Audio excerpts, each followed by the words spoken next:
Donc, bonjour à toutes et à tous et bienvenue à à ce midi de l'IREMO. Donc, aujourd'hui, nous avons l'honneur d'accueillir Valentina Napolitano.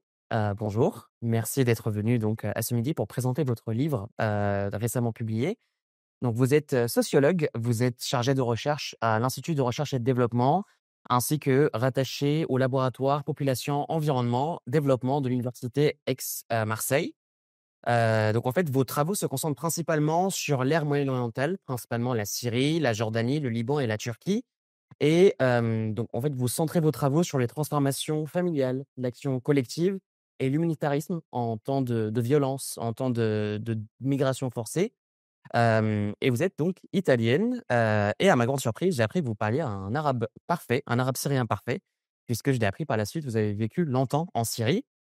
Et donc le sujet du jour porte sur votre livre «D'une révolution à une autre», le camp palestinien de Yarmouk en Syrie, donc de 1956 à 2019.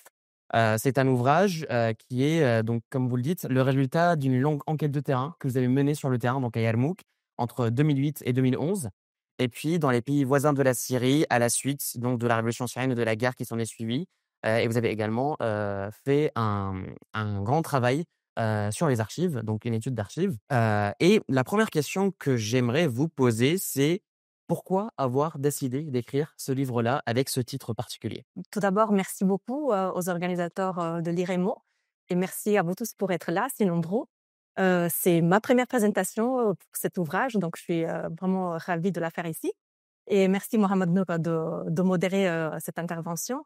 Donc pourquoi j'ai voulu écrire cet ouvrage? Alors tout a commencé dans les années 2000. Je me trouvais à Damas pour faire des études de langue et littérature arabe, pour un stage donc de langue arabe. Et en fait, à l'époque, on avait été, j'étudiais en Italie, dans la ville de Naples, à l'université L'Orientale, et on avait été pas mal sensibilisés par rapport à la question palestinienne à travers la littérature palestinienne, Hassan Kanafani, Mahmoud Darwish. Et en fait, en allant en Syrie, je suis allée chercher des traces en fait cette question palestinienne, et puisque le camp de Yarmouk se trouvait juste à la périphérie sud, se trouve encore. En fait, c'est ce qui reste du camp, mais on va y revenir. Je me suis rendue visiter, voir qu'est-ce que c'était un camp de réfugiés palestiniens.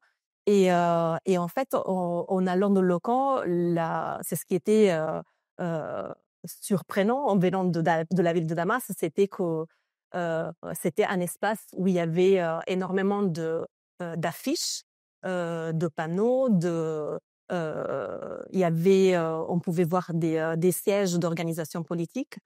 Euh, du coup, c'était surprenant parce que à quelques kilomètres de distance, à Damas, au centre de Damas, il y avait aucun espace d'expression du politique. Et du coup, c'était vraiment cette dimension, cet affichage du politique qui m'avait surpris, qui avait capturé mon attention. Et ensuite, donc, en poursuivant mes études, j'ai commencé par écrire un petit master un mémoire de master notamment sur le mouvement du Hamas, parce que c'était les années 2000 et c'était la deuxième intifada. Et à cette époque-là, le Hamas, il avait une présence très importante dans le camp. Il organisait énormément d'activités, d'actions collectives. C'était un des solateurs qui avait une visibilité à l'intérieur du camp, surtout parce qu'il était soutenu par le régime, mais ça aussi, on va y revenir plus longuement.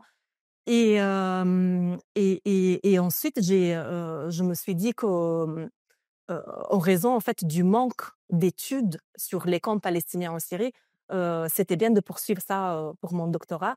Et l'ouvrage qu'on présente aujourd'hui est tiré, en fait, c'est un extrait de ma thèse de doctorat en sociologie politique que j'ai soutenue en 2015, donc il y a un moment, à l'OHSS ici à Paris. Et voilà un peu l'acheminement, le parcours. Et ensuite, en fait, dans cet ouvrage, j'ai voulu vraiment me concentrer, mettre au centre, en valeur, les récits des militants. Donc, c'est un ouvrage qui est vraiment axé sur les récits des militants que j'ai rencontrés au fur et à mesure de ce travail. Avant d'aller plus loin, quel a été votre, on va dire, ressenti au niveau humain, au niveau personnel, en découvrant un peu ce microcosme, en dehors du temps, en dehors de l'espace, sachant que Yarmouk est vraiment pas loin de Damas. Mais quand vous le décrivez, en fait, on a l'impression que vous avez découvert un autre monde, un peu un espace, méconnu des Syriens par ailleurs.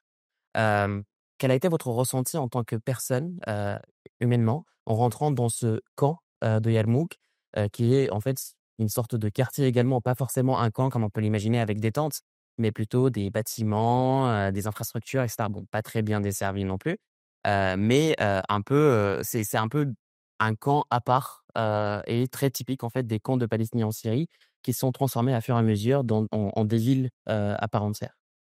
Oui, en fait, c'est un peu paradoxal parce que justement, comme vous le mentionnez, Yarmouk, c'est à la fois un espace entièrement en continuité de la ville de Damas, il y a pas de séparation. On y arrive, avec le service et on a juste un panneau, à l'entrée qui indique qu'on rentre bien dans le camp.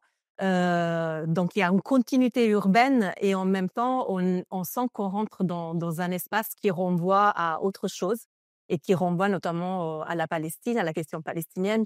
Les affiches, elles renvoient à des événements, par exemple, qui se passent en Palestine, dans les territoires palestiniens. On le disait, il y avait, avant 2011, l'ensemble, en fait, du spectrum des organisations politiques palestiniennes, donc les mouvements de la gauche, le Front populaire, le Front démocratique. On avait les mouvements de l'islam politique, le Hamas, le djihad islamique.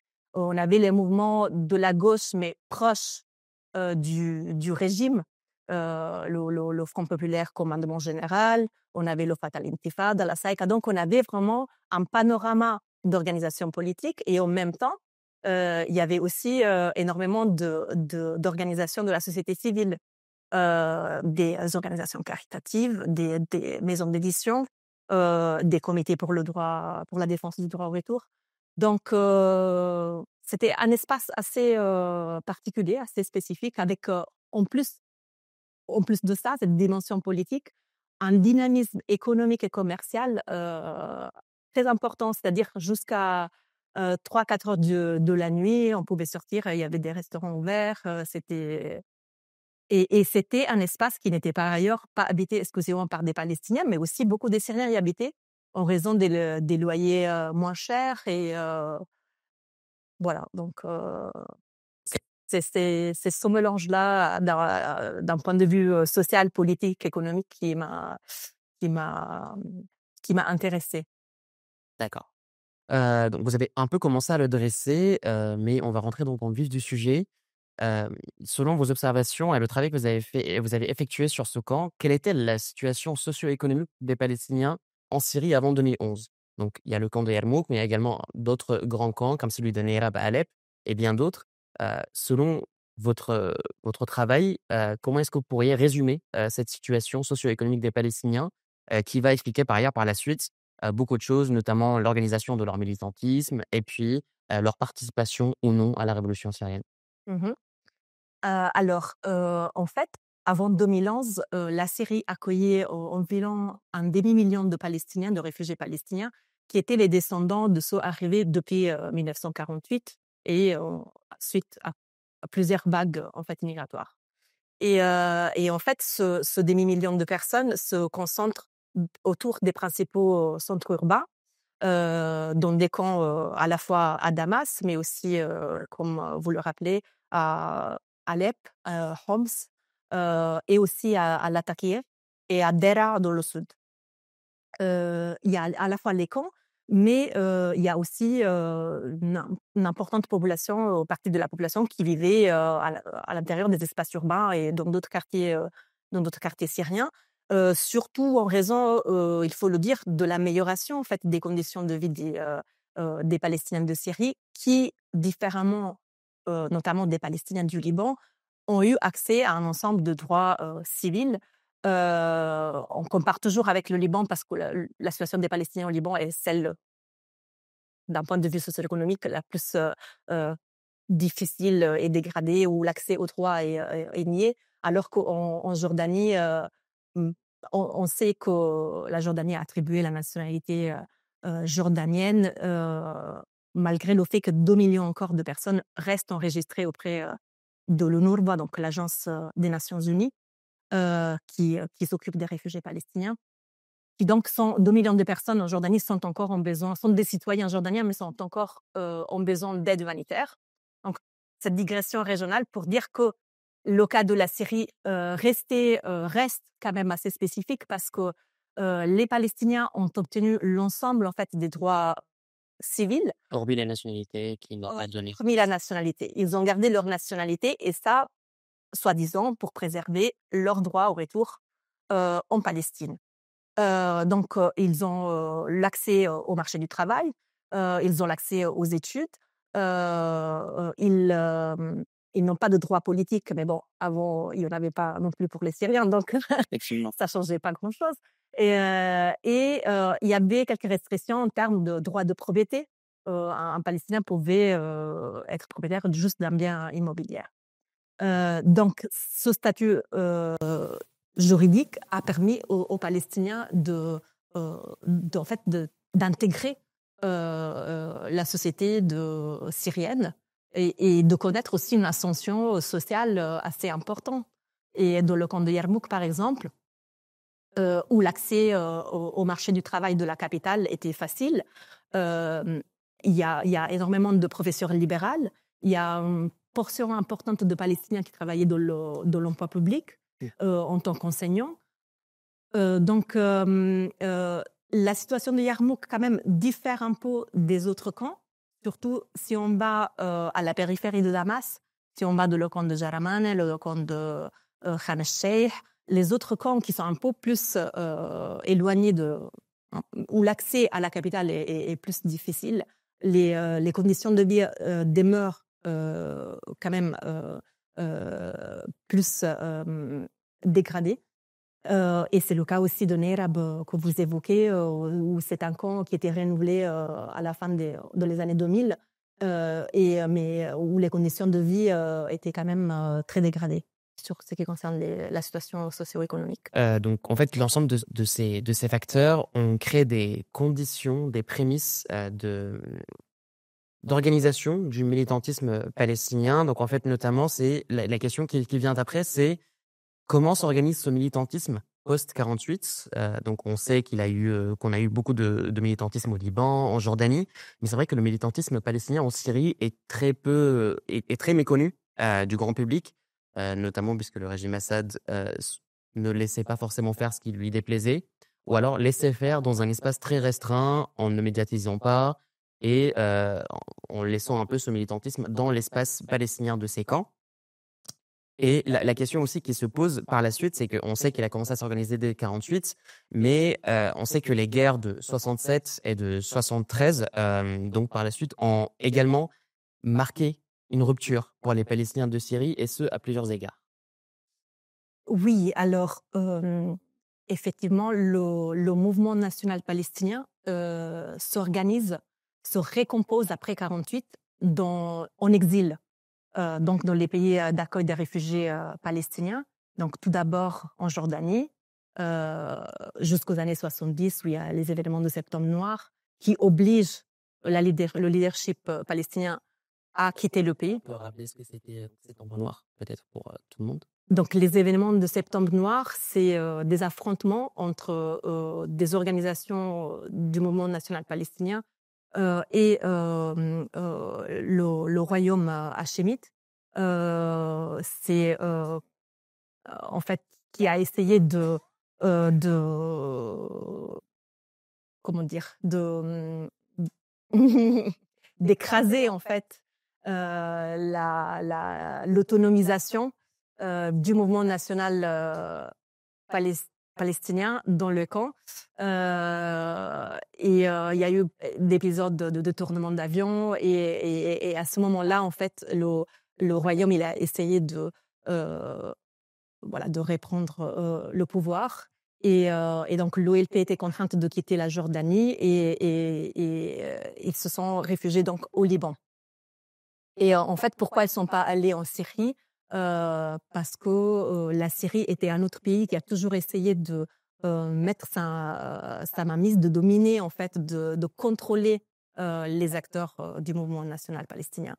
Et pour revenir à la question, donc en fait, le mouvement national s'organise en exil et malgré le fait que la Syrie n'ait pas été un espace central, parce qu'on l'a dit, le centre c'était d'abord en Jordanie puis au Liban, les camps palestiniens de Syrie ont été des espaces de mobilisation. Et là aussi, on voit tout d'abord à partir de la fin des années 50, la mobilisation est canalisée d'abord par des acteurs d'orientation pan-arabe, le mouvement nationaliste arabe, le Parti Baas aussi, les frères musulmans aussi. Et petit à petit, il y a la formation de groupes palestiniens armés qui vont s'autonomiser en fait de ces organisations nationalistes arabes et qui revendiquent donc une autonomisation de la lutte nationale palestinienne du nationalisme arabe. Donc la lutte palestinienne de libération doit être menée par les Palestiniens à travers les armes. On est dans la période des années fin des années 50, où il y a la formation du Fatah.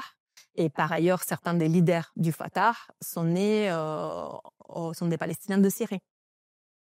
Donc, les camps palestiniens en Syrie participent de ce bouillonnement qui sont les camps à l'échelle régionale. Et 67, c'est un moment de rupture. Je dirais surtout pour la génération de ceux qui sont nés en Syrie. C'est-à-dire pas la génération des parents qui sont arrivés depuis la Palestine, mais celle qui naît dans les années 50, milieu des années 50, et qui vont constituer en fait le noyau dur du mouvement national palestinien. Donc les militants des années 50 sont particulièrement marqués par la guerre de 67. Et c'est à partir de 67 où, en fait, il y a aussi une reconnaissance de l'OLP comme arène d'expression en fait d'un mouvement national palestinien. Notamment avec l'arrivée par la suite, 3 ans après, de Hafez al-Assad au pouvoir, qui va reconnaître l'OLP. Non, alors l'OLP, il était créé par la Ligue arabe. Et en fait, c'est après 67 que le Fatah devient le groupe principal et qui s'en empare en fait comme espace d'expression. Et l'arrivée de Hafez al-Assad après, dans les années 70, déterminera d'autres transformations et ce sera un événement aussi marquant des générations successives, sûrement. Mais effectivement, c'est à partir de 67 qu'on commence à parler, ou même un peu avant, de révolution palestinienne. D'où donc, d'une révolution à l'autre, on verra l'autre révolution, c'est laquelle. Mais la première révolution, donc la Saoura, c'est la révolution palestinienne qui doit être menée par la lutte armée. Et à l'époque, les mouvements qui composent le mouvement national s'inspirent des mouvements de l'avant-garde, de la gauche internationale. Et voilà. Justement, c'est intéressant ce point que vous avez développé sur cette friction entre la volonté d'une autonomisation donc, du mouvement national palestinien et de la lutte palestinienne par rapport au panarabisme, sachant que tous les mouvements panarabes, et notamment le Parti Baas qui se forme donc, dès les années 47-48, se sont fondés sur l'idée de la question palestinienne comme, on va dire, une fin en soi pour le panarabisme, que la Palestine serait en fait le sujet, le combat qui allait fédérer l'ensemble du monde arabe. Justement, en fait, c'est intéressant si vous pouvez expliquer peut-être rapidement comment est-ce que ça a pu se faire, sachant que lorsqu'on regarde par exemple le drapeau du Parti Baas, le drapeau du Parti Baas, c'est le drapeau palestinien avec un triangle un peu plus petit. Donc, comment expliquer cette possibilité qu'ont eu les Palestiniens ou cette opportunité qu'ils ont saisie pour s'autonomiser, puisqu'en fait, ça va un peu à l'encontre de tout le récit que proposaient donc les panarabistes, donc depuis Nasser, puis jusqu'à Hafez al-Assad et en passant par Saddam Hussein. Comment est-ce que ça a pu se faire sans créer des frictions énormes avec ces mouvements panarabistes? Alors, je pense que le discours... alors, je ne sais pas si je réponds à votre question, si j'arrive à saisir bien la question. Et En fait, il y a eu des frictions, il y a eu des conflits, il y a eu des scissions, il y a eu des désengagements. Ceux qui étaient les fondateurs du Fatah étaient auparavant membres du Parti Baas ou de la Faïka. Il y a eu des défections de ces mouvements-là, et il y a eu de la part aussi des pouvoirs arabes qui revendiquaient la cause palestinienne comme étant le principal mouvement de ces organisations-là. Ils ont exercé aussi des formes de domination, d'oppression à l'encontre des Palestiniens. Donc, on le sait bien qu'il y a toujours un décalage entre ce qui est le discours qui est affiché et celles qui sont les pratiques de ces organisations. Et c'était à l'époque-là aussi, pendant l'union entre Nasser et entre l'Égypte et la Syrie. 58-61. Voilà, il y a eu énormément d'emprisonnements, il y a eu énormément de... donc voilà, les mouvements palestiniens qui se formaient à l'époque n'ont pas été à l'écart de la répression de la part de ces régimes nationalistes arabes. Et donc potentiellement 67 est une année marquante puisque la défaite arabe marque une certaine déception peut-être pour les Palestiniens. Exactement, tout à fait. Et peut-être que, alors si vous voulez bien, j'aimerais bien qu'on puisse lire des extraits d'entretien pour donner la voix justement aux personnes, parce que c'était un peu l'objectif de l'ouvrage. Pendant la guerre de 1967, j'avais 11 ans. Je me souviens des informations transmises par la radio La Voix des Arabes. Je me souviens lorsqu'ils ont annoncé « Arabes, préparez vos affaires. Les forces arabes sont arrivées dans les rues de Safad ». On avait cru à ces mots. Tu comprends quelle déception cela a été pour nous? Tous les médias parlaient de victoire et nous attendions ce jour pour finalement découvrir que toute la Palestine était désormais perdue. Heureusement que nos décisions étaient sérieuses. Les Fidaïyin en Jordanie et à Gaza ont commencé leurs opérations. On disait même que Gaza était gouverné par le FPLP la nuit et le matin par les Israéliens. Donc ça, c'était un peu pour donner un aperçu de... C'est un peu la déception qu'ils ont eue. La Palestine est perdue alors qu'ils avaient promis de la libérer. Donc c'est désormais à nous de s'en saisir et de exactement. faire les choses parce que personne ne le fera à notre place. Donc la question qui me vient par la suite, c'est quels seraient les autres moments clés qui ont marqué ce cycle de mobilisation palestinienne en Syrie notamment, et quels sont également les autres facteurs qui ont conduit par la suite à son déclin ou, au-delà de son déclin, peut-être sa transformation en d'autres formes? Oui, alors tout d'abord, à partir des années 70, il y a l'arrivée au pouvoir de Hafez al-Assad qui exerce dès le début, il met en place un mouvement de correction. Voilà. Il arrive au pouvoir par un coup d'État en 70. Et à partir de là, donc la marge de manœuvre des mouvements palestiniens en Syrie se restreint petit à petit, et encore plus depuis le début de la guerre civile au Liban en 76. La Syrie intervient au Liban, et cela suscite l'opposition des mouvements palestiniens, parce que Hafez al-Assad prend position en opposition au mouvement palestinien. Il y a en fait, du coup, cette période-là, à partir du milieu des années 70, elle est marquée en Syrie par une répression énorme qui atteint son apogée dans les années 80. Ça coïncide aussi en Syrie avec des événements particulièrement violents, avec des émeutes qui ont lieu en Syrie et qui sont réprimées dans le sang.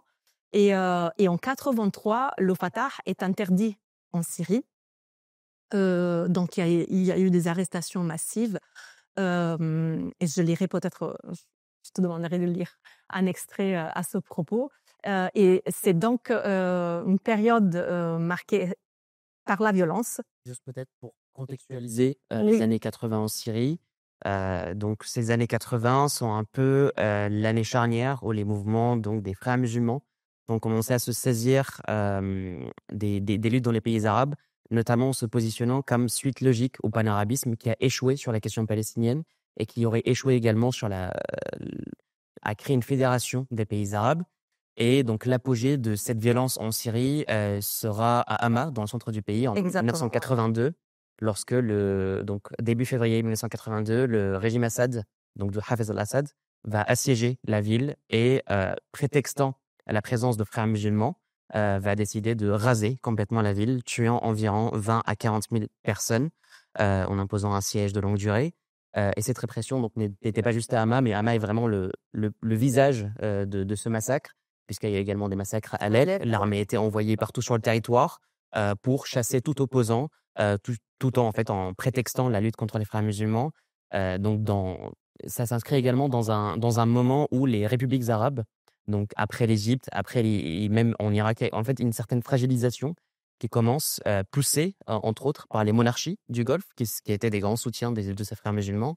Et donc forcément, comme vous le dites, ça influe beaucoup sur la présence des Palestiniens, puisque c'est également le moment pour Hafez al-Assad et d'autres de son parti d'imposer un peu leurs pattes également sur cette question et dire tous ceux qui n'agissent pas comme on le souhaite, on les interdit, comme ça a été le cas potentiellement pour le Fatah. Oui, en fait, à l'époque, ils avaient accusé le Fatah de armer des membres ou d'entraîner dans leur camp les membres des frères musulmans. D'ailleurs, c'était des émeutes qui étaient pas seulement qui ont mobilisé la branche armée des frères musulmans, mais aussi des mouvements de la gauche. Donc, c'était pas que les frères musulmans. Mais en cette période-là, du coup, on a des arrestations massives de Palestiniens, de membres du Fatah. Et il y a aussi des émeutes qui sont réprimées. Et en 85, dans le camp de Yarmouk. Et il y a un extrait d'entretien qui revient sur ces épisodes-là, qui constitue quand même euh, constitue un moment marquant, surtout des militants qui sont nés dans les années 70, en fait, et qui, à cette époque-là, sont des adolescents. Et cet extrait, il est tiré d'un entretien avec un de ces militants. En 1985, la mobilisation que nous appelons Intifada de Yarmouk fait suite aux déclarations d'Abu Ammar au Conseil national palestinien à Amman. À cette occasion, il avait salué le comte de Yarmouk et dit « Mes salutations aux anges de Yarmouk ». Les gens n'en avaient pas cru leurs oreilles. Abu Ammar leur adressait leurs salutations. Il y a eu 5 jours de manifestations et 5 jours de tirs de la police. Dès le premier jour, il y a eu des morts. Le bilan était d'environ 30 morts. Je me souviens très bien d'une fille, je ne peux pas oublier cette image, qui portait l'uniforme de l'école et un badge qui montrait qu'elle était en 8e, donc en 8e classe, CM1, voilà. Donc qui était en 8e, moi j'étais en 5e. Elle brandissait la photo d'Abu Ammar pour provoquer les services de sécurité et leur faisait des grimaces. Tu ne peux pas imaginer la réaction du type. Il a pris son pistolet et lui a tiré une balle au milieu de la poitrine. Je l'ai vu tomber par terre. Mon Dieu, cette image, je ne pourrai jamais l'oublier. Pendant ces manifestations, c'était la première fois qu'on sortait dans les rues et qu'on insultait ouvertement Hafez al-Assad, que l'on prononçait des injures terribles en pleine rue. Les services de sécurité n'ont pas supporté ça. Ils se demandaient comment ces personnes qui habitaient en Syrie osaient insulter Hafez al-Assad. La répression a été terrible. Voilà, donc la guerre au Liban marque une étape centrale dans ce cycle de violence en Syrie. Et un autre moment clé, c'est donc la sortie du coup de l'OLP du Liban. Yasser Arafat quitte le Liban en 82. Donc le centre, en fait, l'épicentre de la mobilisation nationale palestinienne n'est plus à la portée. Ils partent au Chypre et en Tunisie. Et en même temps, il y a en fait l'OLP recommence à virer son action vers les territoires palestiniens et entame aussi des négociations de paix qui aboutiront aux accords d'Oslo. Les accords d'Oslo 1993 marquent une autre étape en fait centrale pour la vie politique des Palestiniens de Syrie, mais aussi des réfugiés palestiniens plus en général. Parce que, comme vous le savez probablement, en fait, dans ces négociations-là, la question des réfugiés, le débat autour de la question des réfugiés, qui est un dossier particulièrement complexe, comme celui des colonies et d'autres dossiers, a été reporté, en fait, la discussion de cette étape-là a été reportée à celle qu'on appelle l'étape du statut final. Et pour les réfugiés palestiniens, c'était du coup... ça a représenté l'abandon de la part du mouvement national de leur cause, de la question des réfugiés. Et ça a impliqué donc la marginalisation effectivement des instances de pouvoir qui se sont ensuite réorientées, ont orienté leur action à l'intérieur des territoires occupés. Et donc voilà, Oslo marque une phase où il y a 10 ans après, il y a rien qui se passe véritablement dans les camps. Il y a en phase de stase, les militants, ils se désengagent, ils sont désenchantés, ils croient plus en fait dans ces factions politiques. Et on a ensuite un changement dans les années 2000 avec la deuxième intifada qui là marque une transformation en fait. C'est un renouveau des mobilisations et c'est perceptible surtout en Syrie parce que la Syrie devient en fait le pays de soutien des mouvements palestiniens qui s'opposent aux accords d'Oslo. Donc, elle soutient le front du refus, le front des... Les trois noms. euh, Khartoum au Soudan. voilà, et après, il y a, Non à la négociation, non à la reconnaissance et non à la paix avec Israël. et il y a aussi une alliance en fait de 10 organisations, Tahaluf al-Fasal al-Ashra, qui est soutenue directement par la Syrie. Et par la suite, en fait, elle cède la place à celui qu'on appellera le front de la résistance, composé par le Hamas principalement, le Hezbollah, l'Iran et la Syrie. Donc, les années 2000, voilà, c'est cette période-là où il y a la seconde intifada, le front du refus. Et en même temps, on observe l'émergence de toute une série de mobilisations qui se font en dehors en fait du cadre des factions, parce que on l'a dit à cette prise de distance par rapport aux acteurs du mouvement national palestinien, et il y a des organisations de jeunesse qui se forment, et surtout il y avait en 2011 il y avait une vingtaine de comités de défense pour le droit au retour. Et on observe là, en fait, les réfugiés se continuent, ceux qui continuent à se mobiliser le font en dehors des cadres partisans traditionnels et le font autour de la question des réfugiés, que ce soit sur la question du droit au retour, la question de la transmission de la mémoire, de la culture, la question aussi de l'amélioration des conditions de vie, tout simplement. Il y a des jeunes qui se mobilisent pour offrir des cours de formation, pour améliorer les conditions de vie des réfugiés qui ont été abandonnés, délaissés par le leadership politique.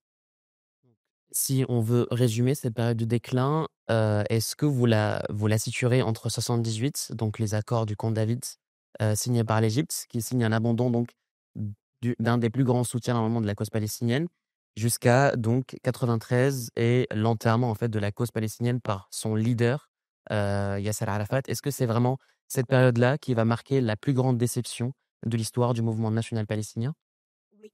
Oui, oui, oui, tout à fait. C'est la période où ça commence les négociations, où il y a les accords de paix qui sont signés. Il y a, voilà, c'est la fin des années 70 jusqu'aux années 93.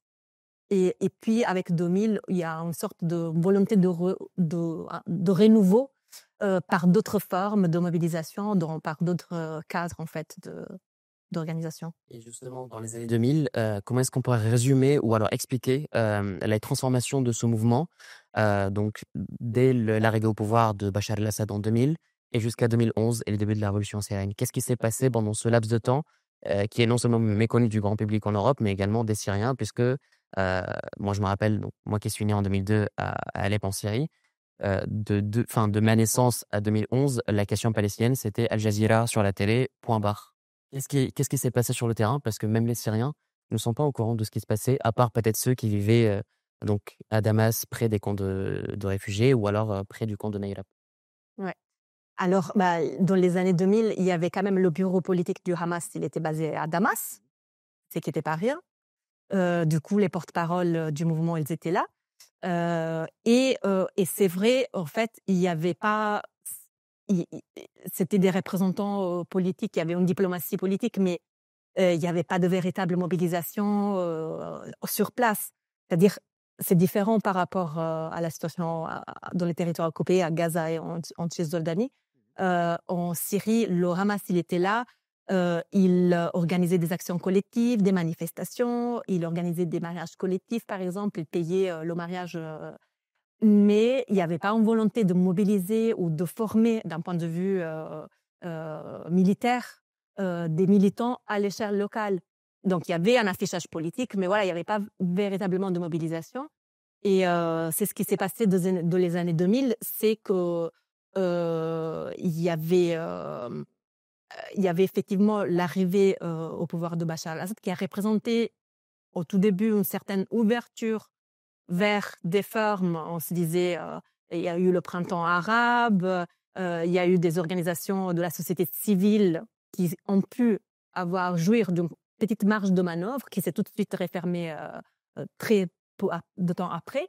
En même temps, en fait, les camps, ils étaient dans ce contexte-là, dans cette conjoncture-là, à la fois locale mais régionale du front du Refus, comme on l'a dit. Il jouissait d'une certaine liberté, pourvu que ça reste axé sur la question palestinienne, sur des actions de euh, visibilisation de la posture aussi syrienne, de soutien à la cause palestinienne, mais il n'y avait pas en fait concrètement grand-chose qui se passait. C'était de l'affichage plutôt que de véritables mobilisations politiques ou militaires.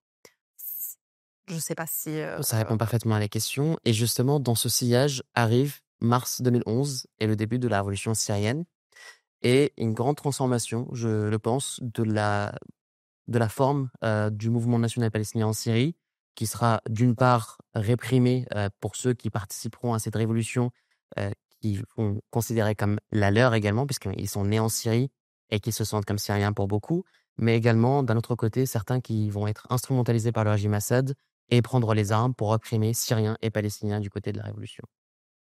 Oui, alors là, on rentre dans dans une phase complexe où il y a énormément de ruptures. Alors, il y a la première réaction en 2011, quand il y a eu les printemps arabes et puis les manifestations ont commencé aussi en Syrie. C'était la peur. Les Palestiniens ont eu tout de suite peur parce que ils ont dans leur mémoire historique plusieurs épisodes où ils ont été expulsés. Et donc, c'est tout de suite cette mémoire-là qui est revenue.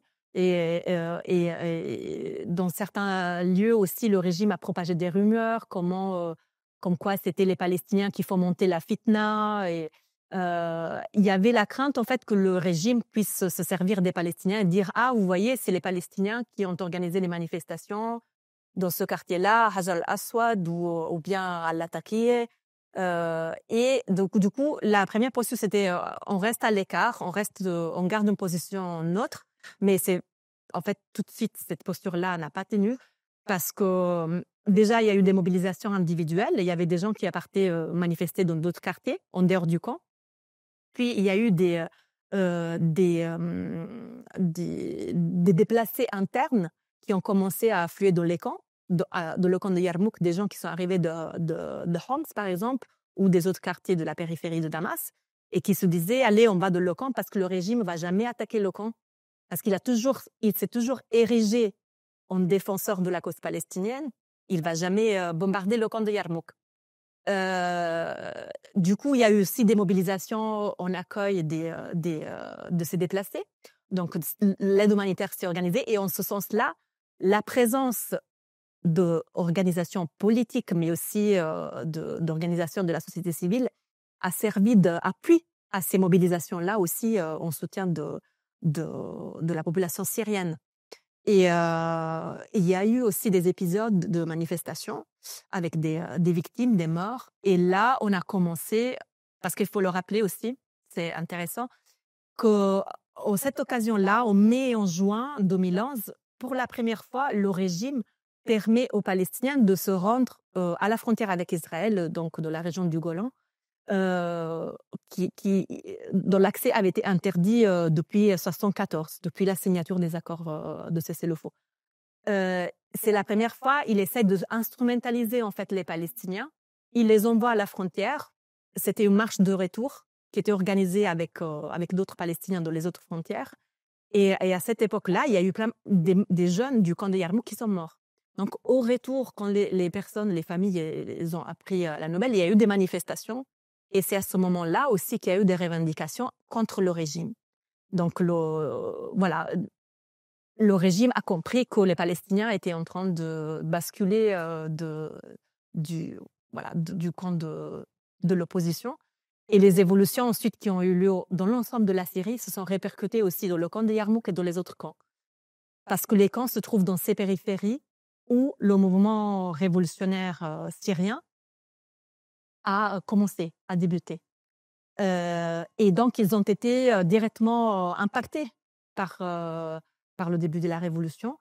Et s'ensuit, en fait, à Yarmouk 2012, il y a eu des bombardements, les premiers bombardements, les gens, ils ont quitté le camp massivement. Et puis, il y a eu les mouvements de l'opposition armée syrienne qui sont arrivés dans le camp, qui ont pris le pouvoir dans le camp. Et le régime, pour essayer de récupérer ce territoire, il a imposé un siège. Ensuite, il a bombardé avec des barils de TNT à l'aide de la Russie. Et c'est avec l'aide de la Russie, D'abord à l'aide de l'Iran et puis la Russie qui arrivera dès 2015. dès 2015 et 2018, donc, le régime a repris le pouvoir de ce camp. Et d'ailleurs, il y a aussi un film qui a été tourné pendant le siège, qui s'intitule Little Palestine, qui était accessible sur Arte. Je ne sais pas s'il est toujours. Il est plus. Et puis pour le moment. Et voilà, qui plonge vraiment dans cette période-là du siège, où la famine a tué quand même quelques centaines de personnes. Donc voilà, les Palestiniens ont ensuite été affectés comme l'ensemble de la société syrienne, avec des déplacements internes et une partie de la population qui s'est réfugiée surtout au Liban et en Turquie. Et justement, en parlant de Yarmouk et du siège de Yarmouk, est-ce qu'on ne pourrait pas parler potentiellement d'une forme d'une guerre civile palestinienne exportée? Et je m'explique. Puisque beaucoup de Palestiniens ont contribué donc à la révolution syrienne et à la victoire qui s'en est suivie, d'autres ont formé des milices en soutien au régime Assad pour massacrer leurs propres citoyens, concitoyens, mais également ont commis d'autres massacres en Syrie envers des populations civiles. Je pense notamment au FPLP, Commandement Général, mais également à l'Armée populaire de libération de la Palestine, formée par le régime Assad. Comment est-ce que ces milices-là, donc par leur méthode assez barbare envers des Palestiniens et envers les Syriens, comment est-ce que ces mouvements-là ont pu être formés? Comment est-ce que le régime Assad a pu les leurrer après tant de déceptions, après tant de, je dirais, de retournements de veste vis-à-vis des Palestiniens? Comment est-ce qu'elle a réussi à convaincre des Palestiniens de porter les armes à ses côtés? Alors, le Front populaire commandement général, c'est un mouvement historique qui existe en Syrie depuis la fin des années 60. Donc, il y a des personnes qui ont une histoire très proche, en fait, du régime.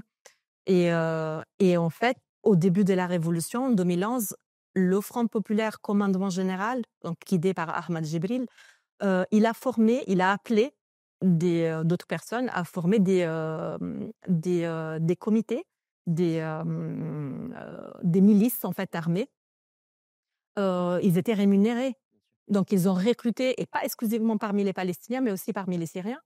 Et l'idée, c'était en fait de laisser le Front populaire faire le boulot, le travail de le camp, donc de répression. Par contre, à l'intérieur du camp aussi, là, en fait, on ne peut pas parler de guerre civile entre Palestiniennes, mais le régime a instrumentalisé certains mouvements politiques pour exercer, pour faire de... Certains ont choisi quand même d'adhérer donc de leur plein gré à Absolument, cette absolument. répression. Et il y a aussi des mouvements politiques palestiniens qui sont restés proches du pouvoir, et pas seulement même le Front populaire, le Front démocratique, qui ont leur siège en Syrie, et sont restés soi-disant neutres, mais en tout cas accondescendants. Je ne sais pas si on utilise ce terme en français. En tout cas, ils étaient... ils ont gardé leur siège en Syrie. C'est ce qui est indicatif d'une certaine proximité avec le régime. Effectivement. Alors que le Hamas, en 2013, il avait décidé de quitter Damas pour aller au Qatar. Et 2011, lorsque le régime Bachar el-Assad a reconnu donc l'autorité palestinienne comme représentant donc de Palestine, et puis il y a eu des frictions avec le Hamas, qui pendant un moment a prétendu avoir soutenu la révolution, même si c'était un soutien, on va dire médiatique, plutôt que C'était des déclarations politiques. de simples déclarations en effet. Après, il y avait aussi une milice qu'on dit qui était formé par des anciens hommes du Hamas. Alors moi, je n'étais pas sur place, donc j'ai pas pu vérifier ces informations. Aknaf Beit el-Maqdis, et c'était une des milices qui était dans le camp de Yarmouk. On disait que c'était des anciens du Hamas, mais non, on ne sait pas c'était quoi les liens effectifs. Est-ce qu'il y avait des financements? En tout cas, moi, je ne pense pas qu'il y avait une intervention du Hamas ou un soutien militaire, logistique ou financier. Je ne pense pas du tout. C'est probablement des anciens militants qui ont pris les armes, hein, tout simplement pour défendre pour l'espace du camp. Euh, et en fait, oui, c'était une prise de position politique, une rupture avec le régime. Et du coup, ils ont laissé Un peu, enfin, plus ou moins temporaire, parce qu'ils sont revenus en arrière sur leur pas en 2022, 2022. lorsqu'il y a eu à nouveau un rapprochement entre le Hamas et le régime sous pression, ou en tout cas de l'Iran. Et vous, donc, qui avez travaillé donc sur la question des réfugiés palestiniens dans les pays autour, et là, c'est une question un peu que je pose moi de moi-même parce que je n'y ai pas la réponse. Comment est-ce que les Palestiniens dans ces camps ont reçu ou ont perçu la création de cet axe de la résistance? Cet axe qui allait de Téhéran jusqu'à Beyrouth, lorsque l'Iran a mis sa patte donc sur la Syrie, sur le Liban, sur le Yémen, et a commencé à investir militairement le terrain en Syrie, à l'utiliser comme base pour envoyer des missiles sur Israël ou pour, bon, majoritairement en répression des Syriens, mais pour déstabiliser encore plus la région. Comment est-ce que les Palestiniens dans ces camps ont pu percevoir cette intervention militaire de l'Iran, qui certes finançait rapidement le Hamas auparavant, mais surtout le Hezbollah, et qui d'un coup devient, donc post-7 octobre, le fer de lance de la question palestinienne. Et lorsque la Syrie s'efface, comment est-ce qu'on a pu percevoir le rôle de l'Iran? Alors Yarmouk, je ne sais pas si je pense qu'à Yarmouk, ils avaient surtout le souvenir de l'impression d'Assad soutenu par l'Iran, mais potentiellement dans les camps que vous avez pu visiter dans les pays frontaliers, comment est-ce que ça a été perçu? Alors, dans les camps du Liban, c'est vrai que, alors je ne connais pas très, très bien, mais d'après mes quelques visites après 2011, lorsqu'il y a eu surtout l'arrivée des Syriens au Liban et l'arrivée des Palestiniens de Syrie, dans les camps, en fait, la question qu'ils posaient aux Palestiniens de Syrie, ils disaient: «Mais pourquoi vous vous êtes rebellés contre le régime? Alors qu'il vous traitait bien, vous avez tout, les conditions de vie, elles étaient bonnes, et cetera». Il ne faut pas nier que le Hamas et le Hezbollah, au-delà de leur discours et de leur actions politiques et militaires, ils ont aussi énormément de moyens financiers qui dans des espaces qui sont très marginaux, tels les camps palestiniens au Liban, mais aussi en Syrie. Ces ressources-là peuvent compter, peuvent faire des soutiens, peuvent faire des partisans. Euh, voilà, donc, mais après, il y a quand même des phases. Hein. Les années 2000 de l'intifada, il y avait probablement un soutien véritable au renouveau de l'action armée qui s'estompe un peu dans le temps, parce que le Hamas aussi est rentré dans le jeu politique. Voilà, il y a ces facteurs, cet ensemble de facteurs à prendre en considération. Et leur évolution dans le temps. Voilà, moi, je j'ai pas fait de long terrain au Liban ou ailleurs, mais je peux vous dire qu'en Syrie, le Hamas, il était très puissant visuellement, mais quand on parlait avec les personnes, c'est ce qu'ils disaient. Ils disaient: «Le Hamas, c'est un acteur étranger pour nous. Il n'est pas né de la il est importé». Donc il n'y avait pas vraiment de racines de cette organisation-là dans le pays même. Voilà, c'est un mouvement qui est né à Gaza, dans les territoires. Euh, il y avait une autre histoire. Il y a une autre histoire dans ces camps-là. Voilà. Et c'est là qu'arrive donc la dernière grande question de cette présentation, c'est quel avenir pour les Palestiniens dans une Syrie post-8 décembre? Donc le 8 décembre, à 6h18 du matin, le régime Assad tombe, Bachar al-Assad fuit la Syrie.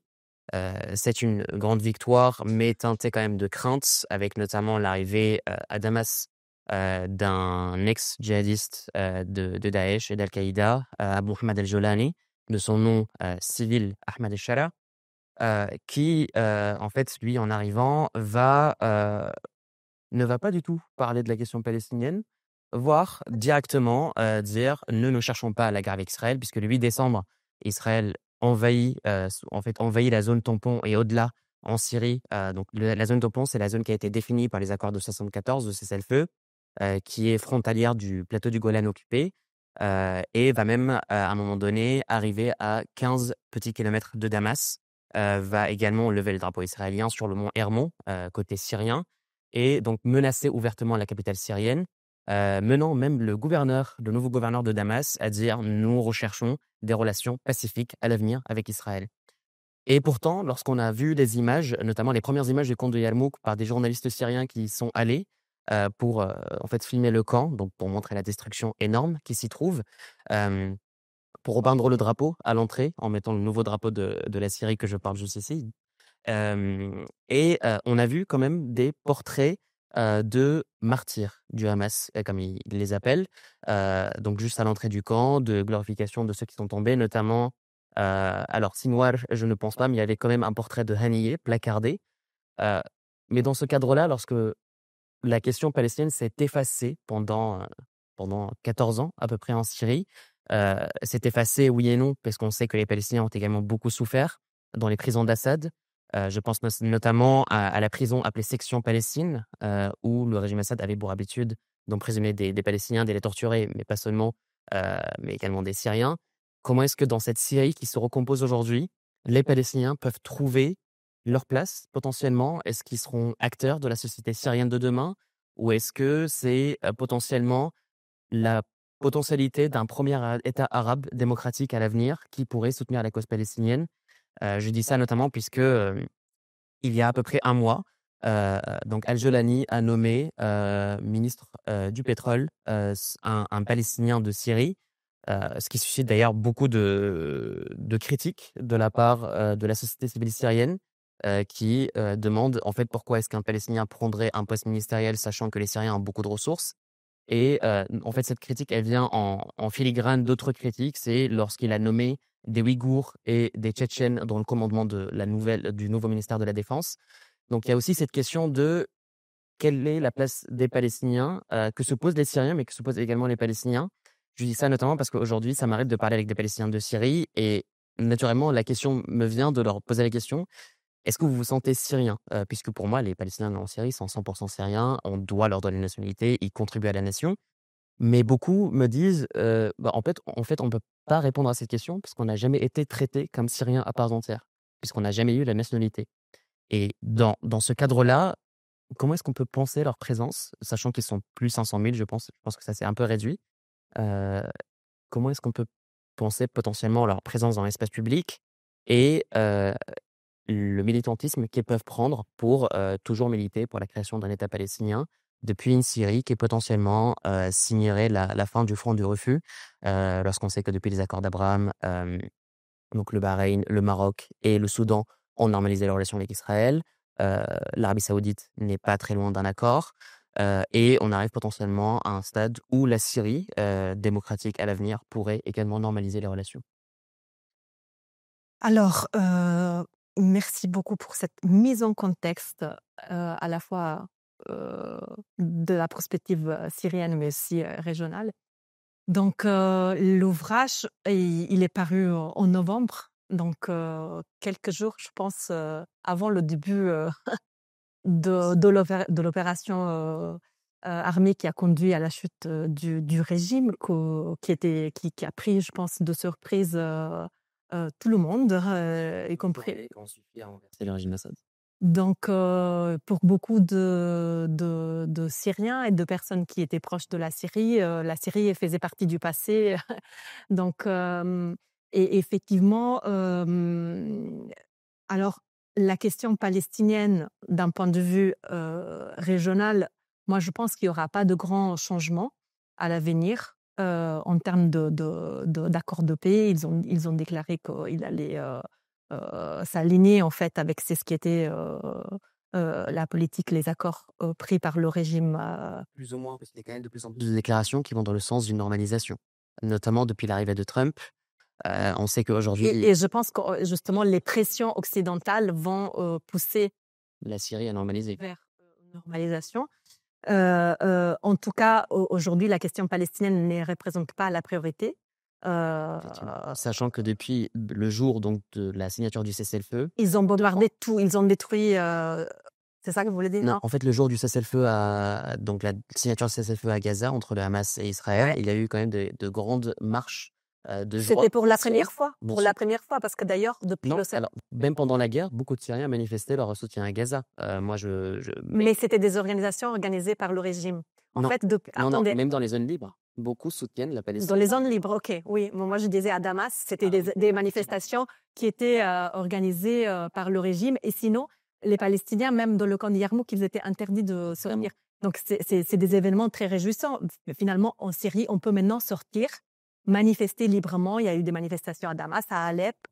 Les manifestations de la victoire qui n'ont jamais cessé depuis le 8 décembre. Oui. Oui, mais aussi, quand il y a eu le cessez-le-feu, il y a eu des manifestations pour Gaza. Effectivement, C'est ça. de soutien à Gaza. Et donc, ça fait énormément plaisir de voir qu'il y a une vie et une expression politique qui est possible aujourd'hui en Syrie. Et d'un point de vue en ce qui concerne la question des Palestiniens d'une perspective interne, de l'intérieur, donc la question des réfugiés palestiniens, alors, pour le moment, je n'ai pas entendu des déclarations par rapport à un changement de statut juridique. Je pense que là aussi, il y aura un alignement par rapport à l'ancien statut. Mais la nomination Mais du ministre, cet événement-là, la nomination du ministre du pétrole d'un Palestinien, c'est quand même laisse présager et potentiellement quelque chose d'optimiste en fait, qui peut laisser présager l'octroi de plus de droits en termes de citoyenneté, de participation à la vie politique. C'est ce qui est souhaité parce que beaucoup de Palestiniens se reconnaissent comme étant partie en fait de la société syrienne et sont descendus aussi dans les rues pour revendiquer les quêtes de liberté, de dignité, et ont subi aussi l'écrasement et la violence que l'ensemble de la société syrienne a enduré pendant ces années. Donc ce serait le mieux menu. Mais j'étais étonnée de découvrir qu'une partie des Syriens a été critique par rapport à cette nomination. Critique, pas dans le sens critique de refuser qu'un Palestinien puisse avoir la nationalité syrienne, avoir un poste politique, mais critique dans la mesure où, justement, après une révolution où on a combattu, où en fait on a vu combattre en Syrie plus de 112 nationalités, donc que ce soit avec Daesh, avec Al-Qaïda, les milices chiites qui ramenaient le régime Assad, la Russie, etc. Il y a quand même un certain rejet d'une ingérence étrangère, quelle qu'elle soit, sur notre territoire, que ce soit celle israélienne, celle turque, ou également celle d'un potentiel Kurdistan fantasmé sur les terres syriennes. Il y a ce rejet en fait, pourquoi est-ce qu'un gouvernement, et c'est d'ailleurs la discussion qu'on a eue, pourquoi est-ce qu'un gouvernement non élu, transitoire, se permet de nommer ses pions au gouvernement sans en fait donner du mérite aux Syriens. Et d'ailleurs, la critique, elle vient beaucoup donc de la diaspora, notamment de la diaspora syrienne en France et en Allemagne, puisque beaucoup sans diplômés ont demandé à revenir et à Jordanie a dit clairement prenez votre temps, on n'est pas pressé. Donc il y a un peu un sentiment de privation de la participation à la vie politique syrienne de la part des Syriens, qui rejoint également la question des disparus. Plus de 136 000 Syriens sont disparus depuis 2011 et on ne sait toujours pas où ils sont. Et on voit un traitement fait par ce nouveau gouvernement transitoire, plutôt qui va plaire aux États-Unis, qui va plaire à l'Europe, qui va plaire donc aux Palestiniens de Syrie, etc., mais sans donner la priorité aux Syriens. Et c'est là que vient le sentiment de rejet. Donc c'est pas un rejet de, de l'origine palestinienne du ministre, je m'explique, mais plutôt un rejet de la privation des Syriens d'avoir la priorité dans un pays qu'ils ont voulu, enfin, après une révolution qu'ils ont menée eux-mêmes. Donc c'est dans ce contexte-là que ça s'inscrit. Et puis bon, il n'a pas nommé un Palestinien parce qu'il est palestinien, il l'a nommé parce qu'il adhère à ses idées, qu'il est islamiste. Donc forcément, il y a aussi ce côté-là de Il a nommé son frère, donc ministre de la Santé. Je pense qu'il faudrait questionner aussi les modalités de mise en place du gouvernement, pas seulement les personnes qui vont l'incarner, mais aussi le fait même de nommer des personnes, il est en soi problématique. Donc après, ça rejoint un autre débat. Puis même, il y a quand même pendant la révolution syrienne cette idée qu'on a voulu nous imposer, le chemin d'Al-Quds passe par la Syrie. Ce sont les affiches iraniennes avec Khamenei et Nasrallah. Donc ça Et évoque un donc certain ça évoque aussi imaginaire. voilà, l'instrumentalisation de la terre syrienne comme terreau du terrorisme, donc de l'axe de la résistance, qui n'a fait que opprimer les Syriens et attirer des problèmes. Et d'ailleurs, l'une des premières images chocs de l'offensive, c'est lorsque à Alep, sur l'autoroute, donc M4, c'est la M14, il me semble, donc la plus grande autoroute de Syrie, où il y avait un énorme portrait de Khamenei avec le chemin d'Al-Quds passe par la Syrie et donc qui est démantelé. On lui dit, donc les manifestants disent ton chemin de Jérusalem ne passera plus par chez nous. Donc il y a aussi cette idée de est-ce qu'on va encore essayer de d'instrumentaliser la question palestinienne pour nous opprimer, ou est-ce qu'une fois pour toutes, on va nous permettre de soutenir la cause palestinienne de manière humaine, sans que ça soit en contrepartie un moyen de nous opprimer et de nous endormir?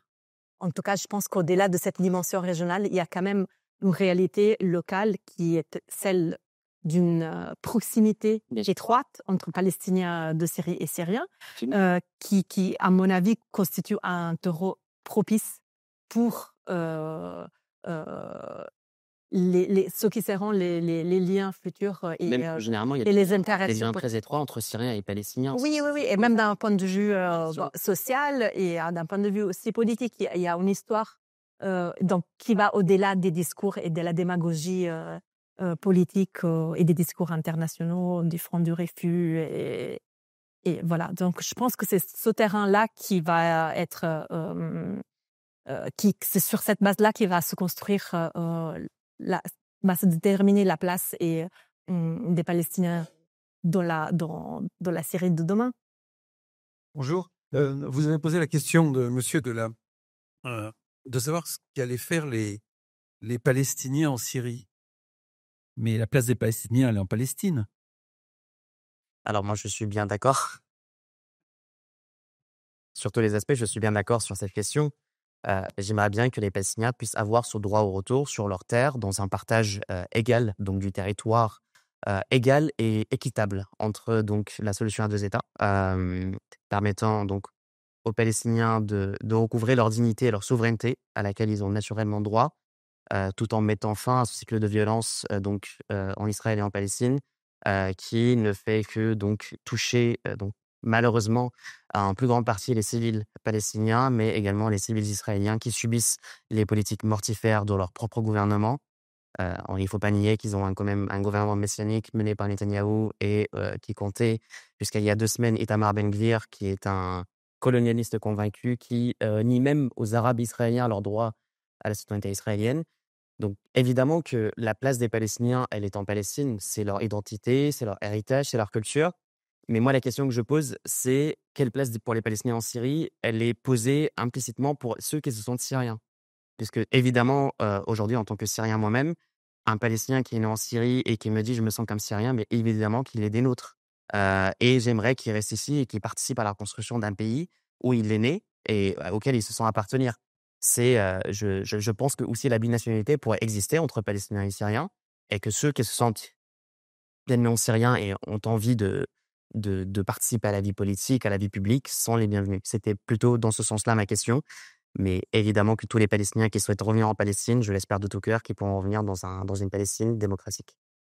J'étais en Syrie il y a 2 semaines et justement, je suis allée au camp de Yarmouk et en discutant avec les jeunes du camp de Yarmouk, ils parlaient précisément de ça. Ils disaient que, ils étaient très reconnaissants de l'intégration qui avait été faite pour les Palestiniens en Syrie et qu'en même temps, ils tiennent énormément à cette distinction, entre Syriens et Palestiniens parce que eux, le but, c'est de revenir en Palestine et pas d'être intégrés à la Syrie et ils font très attention à ça, ils sont très vigilants sur, d'ailleurs, Assad, je crois, a donné une plus grande égalité, politique, au début de la révolution pour pouvoir intégrer les Palestiniens à l'armée, me semble. C'est ce qu'ils me racontaient. Non, c'était depuis longtemps que les Palestiniens ils effectuent le service militaire dans une branche qui leur est destinée. Changement au début, dans les années 2011, encore une plus grande Il intégration. me semble pas. Bon, en tout cas, ils font très attention à ça et de manière à distinguer quand même leur statut en Syrie. Après, encore une fois, il n'y a pas que Yarmouk. Oui. Yarmouk est très proche de la frontière avec Israël et le Golan occupé, mais beaucoup qui vivent donc dans la Syrie profonde, si je puis me permettre, comme un Arab, ont été peut-être un peu plus déconnectés de ces mouvements, surtout que Naïrab était très marginalisé en réalité et rasé par le régime Assad donc pendant le siège d'Alep. Je ne dis pas que la majorité des Palestiniens veulent être intégrés à la Syrie, mais je dis que il y a aussi une revendication de la part des Syriens qu'on cesse de nier à ceux qui sont sur notre terre le droit de faire partie de la nation. Ça ne s'applique pas qu'aux Palestiniens, c'est aussi la question qu'on peut également poser sur les Kurdes par la suite. C'est ceux à qui on a toujours refusé de faire partie de la nation. Aujourd'hui, on doit faire une certaine réparation historique et leur permettre d'accéder à cela de manière légitime. Mais évidemment, ça n'est pas du tout nier l'identité palestinienne de ces personnes, loin de là. Moi, je pense qu'il y a deux niveaux. Il y a une distinction entre la citoyenneté, c'était se sentir citoyen et participer à la vie politique d'un pays, et la nationalité. Donc, il pourrait probablement y avoir ces deux niveaux-là qui permettent de participer à la vie du pays, tout en gardant la nationalité ou voilà, en gardant sa propre nationalité en tant que Palestinien, ou je sais pas. Mais en tout cas, ça me fait penser, j'ai pas de solution, mais ça me fait penser à la situation des Palestiniens de Jordanie, et je regarde ma collègue Myriam, qui ont la nationalité, tout en ayant la nationalité, continuent génération après génération à revendiquer un droit au retour, à avoir des liens familiaux entre les deux frontières. Et pourtant, ils ont la nationalité jordanienne. Donc, cela n'implique pas la participation à la vie politique du pays hôte, n'entrave pas la revendication du droit au retour. Au contraire, ça donne des moyens pour avoir des levées politiques à l'intérieur du pays. Donc voilà, moi je pense que voilà, Et d'ailleurs, il y a des manifestations en ce moment en Syrie aussi pour la préservation de l'identité des camps, notamment de Yarmouk, où ouais. beaucoup de familles reviennent, parce que c'est un moyen de faire cette distinction. Et ma question, sinon, pour vous, c'est en Syrie, je crois qu'il y a 2 ou 3 camps qui sont non officiels par l'UNRWA, enfin non considérés comme officiels par l'UNRWA, notamment le camp de Yarmouk, qui est pourtant un des plus grands au monde, qui a été. Et je sais pas pourquoi, enfin, je voudrais bien. Pardon, je disais, il y a 2 ou 3 camps non considérés comme officiels par l'UNRWA en Syrie, notamment le camp de Yarmouk, qui était un des plus grands, qui accueillait le plus Ouais. grand nombre. Et est-ce que vous savez En pourquoi? fait, c'est une question de statut.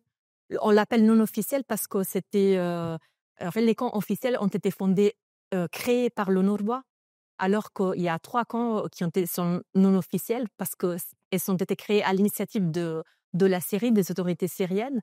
Et donc, au départ, c'était pas l'UNRWA qui les gérait, mais c'était les autorités syriennes mêmes. Et c'était pour gérer en fait la situation d'urgence, parce qu'il y avait encore dans les années 50, il y avait encore des Palestiniens qui logeaient dans des mosquées ou des écoles.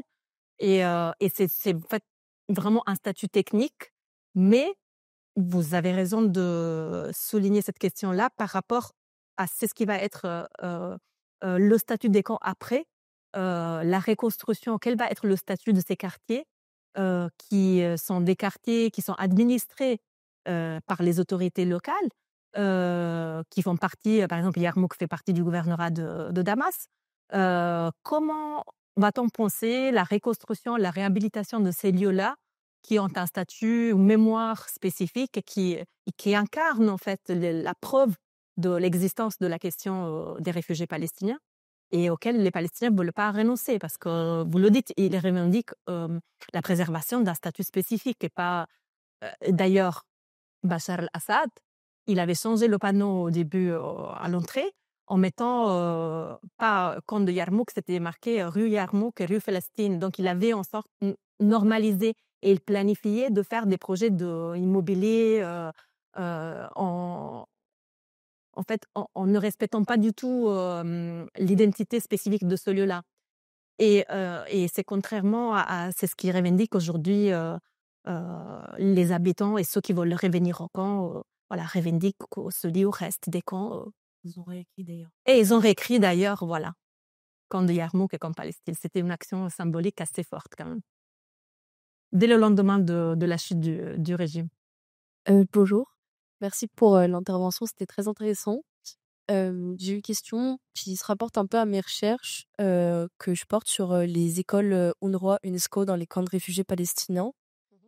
Et en fait, la plupart de mes lectures m'amènent à penser que ces écoles permettent au mouvement palestinien de grandir et de se développer.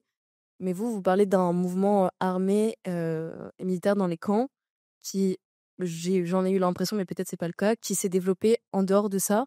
Et du coup, je voulais savoir si vous avez pu peut-être voir un lien entre les écoles UNRWA, UNESCO sur place et le mouvement armé, ou pas du tout.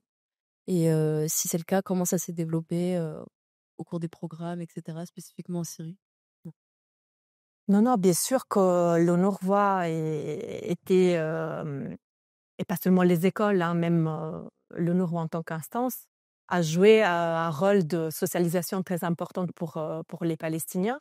Et d'ailleurs, dans l'ouvrage, vous allez voir, certains partent de l'école de l'UNRWA comme des lieux où ensuite, en fait, on prenait conscience de la cause, déjà à travers les programmes, mais ensuite aussi, il y avait des activités comme les scouts où c'était des moments d'importante socialisation et donc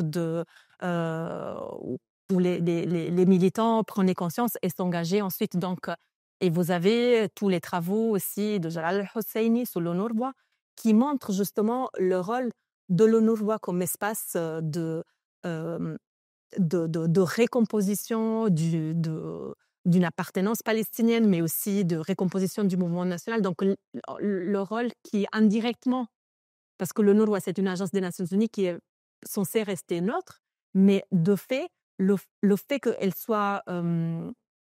emploient une majorité de Palestiniens, ont fait quand même un espace de socialisation très forte qui a pu en fait aussi participer à la récomposition de l'identité, des liens sociaux, etc.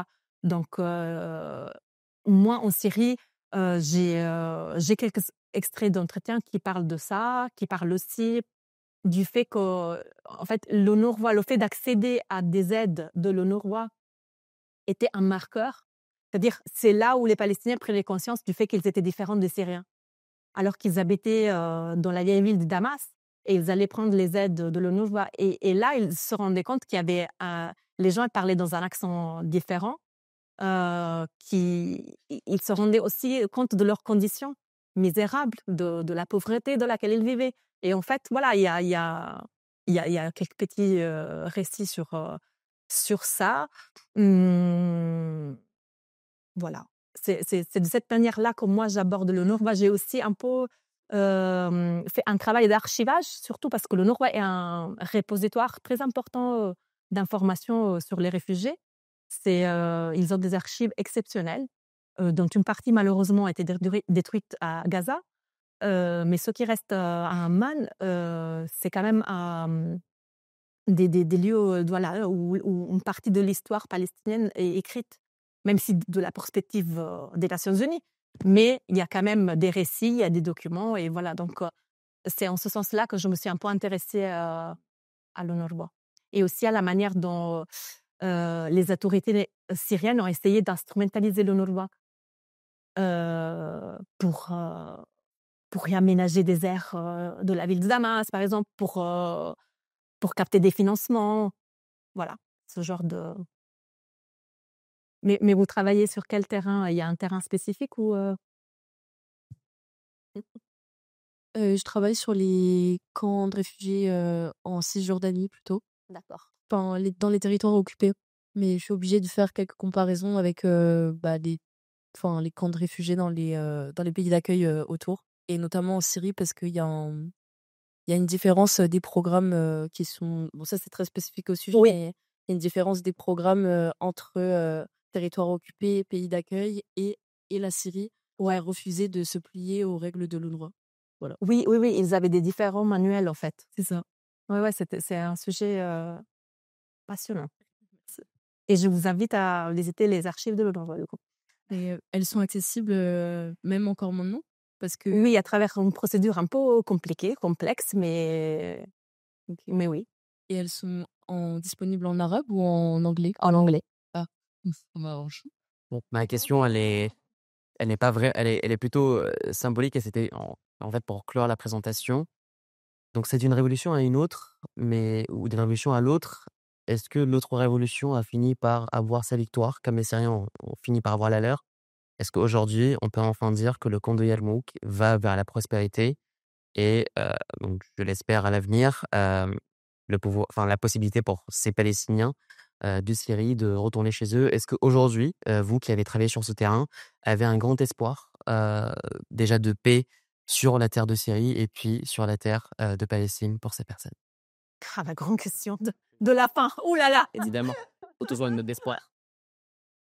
J'avoue que la chute du régime m'a redonné de l'espoir après une année très sombre qu'on a vécue toutes et tous. Donc oui, ça m'a redonné de l'espoir qui était tout de suite un peu mitigé dans le sens où je me suis dit que la route est encore longue en fait et que les Syriens, ils sortent de 14 ans De 54 ans même de et de Sahel. Et c'est un pays qui est ravagé. Il y a beaucoup encore, voilà, ce n'est que le début. En tout cas, pour les Syriens, c'était la réussite et le succès d'une révolution, de celle qu'ils ont vécue comme une révolution. On avait tendance à l'appeler révolte, et le C. guerre civile, soulèvement. Pour moi, c'était une révolution. J'ai toujours voulu l'appeler révolution parce que les Syriens l'appelaient révolution. Et il fallait pas l'appeler différemment. Parce que même si elle n'avait pas réussi, maintenant elle a réussi, voilà, elle a quand même transformé la société, donc c'était une véritable révolution. Donc ça m'a redonné espoir, mais pour les Syriens, pour la Syrie, c'est maintenant aux Syriens de décider leur futur et de choisir leur chemin. Et pour les Palestiniens, je pense que c'est voilà, je sais pas quoi dire parce qu'on voit les images à Gaza et je pense que c'est difficile de trouver de l'optimisme de Gaza, de Cisjordanie. Donc je suis beaucoup moins optimiste.